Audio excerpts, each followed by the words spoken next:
Hindi natin malaman kung gaano kabilis sa kanila. But, you know, the political agenda is to eliminate BP Sara for the 2028 presidential election at all cost.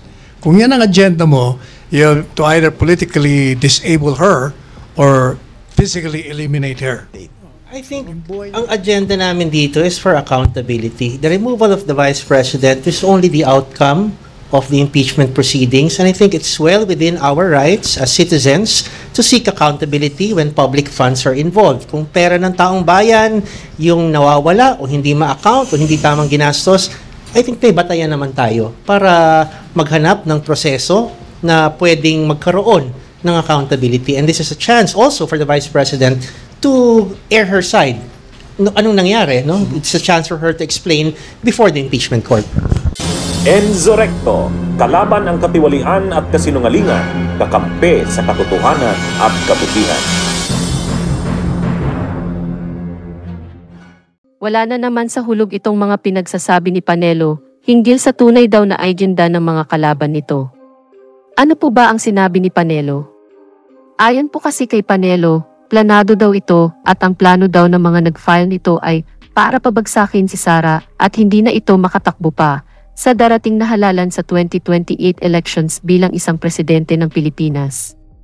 Anyway, yun ba talaga ang tunay na agenda ni na De Lima at ng Makabayan Bloc?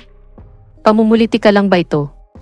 Alamin po natin para po sa karagdagan pang balita panoorin po natin ito. The political agenda is to eliminate BP Sara for the 2028 presidential election at all costs. Naniniwala ang dating Presidential Legal Counsel na si Attorney Salvador Panelo na ang mga impeachment complaint laban sa pangalawang Pangulo ay naglalayong mapigilan itong tumakbo sa 2028 elections. Kaya sa tingin ni Attorney Panelo, magtutuloy-tuloy ang pagsusulong ng impeachment dahil ito naman aniya ang nasa political agenda ng mga grupong nakakapamayani sa ngayon.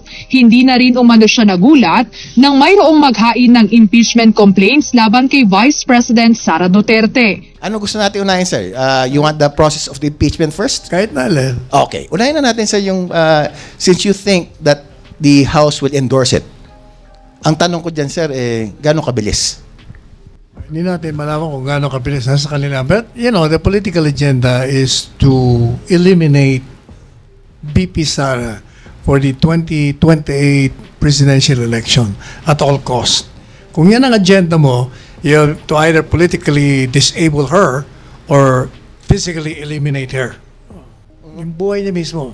Kailangan. Otherwise, talagang nandyan siya palagi. O kaya, tuloy-tuloy yan. Alam mo, 4 months ago, I wrote an article, Impeachment Looms. Sinabi ko na yan 4 months ago pa. Paulit-ulit ko nga sa programa ko yan eh. At nangyayari na lahat ng mga sinasabi ko. Pati ang alyansa ng kaliwa, alyansa ng dilaw, alyansa ng mga kaalyado ni Presidente. Magsasama-sama yan. Kasi isa kalaban eh. So, yes, Congress will endorse the impeachment articles. Pero you still think, sir, that the impeachment will have the votes in the Senate? I think so. You think so? Kalyado eh. Kasi nga, kung ang political agenda mo tanggalin siya, ay kailangan magsama-sama kayo.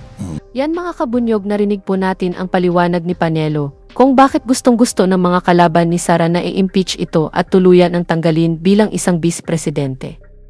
Well, kung ano-ano na naman itong mga pinagsasabi ni Panelo, para lang depensahan ang mga pinaggagawa ni Sara, nagbubulag-bulagan talaga itong butiking ito sa kasalanan ng kanyang amo. Alam mo, Panelo, hindi naman magpa-file ng impeachment kung walang pagbabasehan ang nag-file. Siyempre, meron silang dahilan kung bakit sila nag-file, di ba? Anyway, kinontra naman ito ng isa sa sumusulong sa impeachment ni Sara Duterte, na si Renato Reyes, ang Secretary General ng Bagong Alyansang Bayan. Panoorin po natin ang kanyang sinabi. Ngunit para sa Bagong Alyansang Makabayan, hindi politikal ang kanilang agenda sa pagsusulong nila ng impeachment laban kay VP Duterte.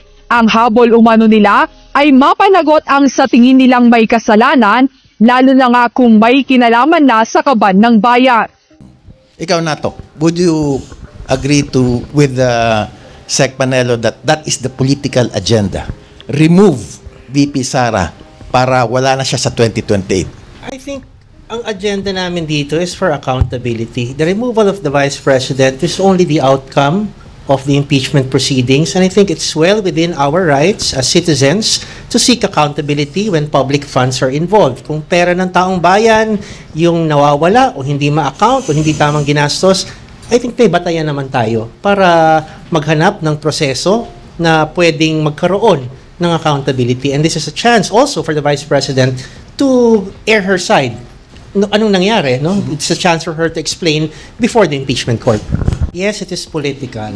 Pero naniniwala kami na sana tignan yung ebidensya. At tingin namin hindi naman to lilipad kung wala naman tayong pinresent na ebidensya. Even if the COA audit is not yet final, even if the notice of disallowance is not yet final, ang mahalagang nakita natin doon sa mga hearings for the direct admissions of the staff of the Office of the Vice President regarding the utilization of the confidential funds. So yun, mahalaga yun kasi galing na mismo yun sa mga tauhan ng OVP. Hindi na kailangang hintayin pa yung final co-audit report. Pwede nang gamitin yon bilang ebidensya para isulong itong impeachment complaint. I noticed nato that the second complaint really focused the ground on one, which is betrayal of public trust. No? And sa tingin mo, even with the, let's say, sabi nga ni Sexal na nagkaroon ng modified opinion ng COA, sa tingin mo, that will be enough to have that impeachment endorsed to the Senate? Nag-focus kami sa isang ground lang, which is betrayal of public trust, and isang issue lang, which is confidential funds. At ano yung mga paraan ng paggastos nito, at paano ito nireport, at paano tinanggihan yung subsequent hearings regarding the budget.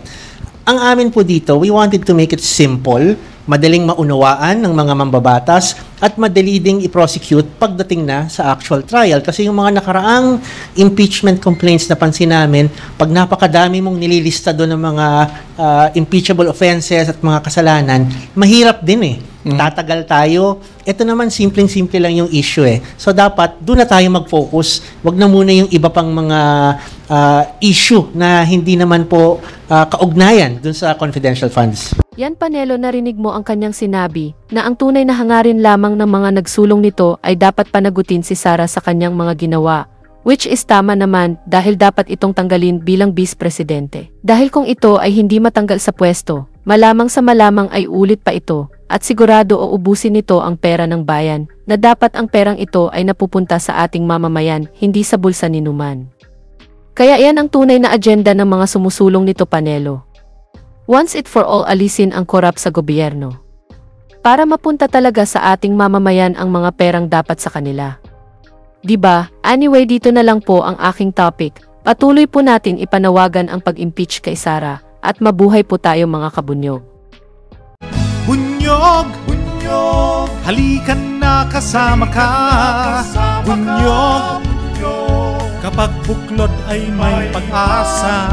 Luzon, Visayas, Mindanao, isa ang pananaw. Sa bagong Pilipinas ang bunyog isisigaw. Bunyog.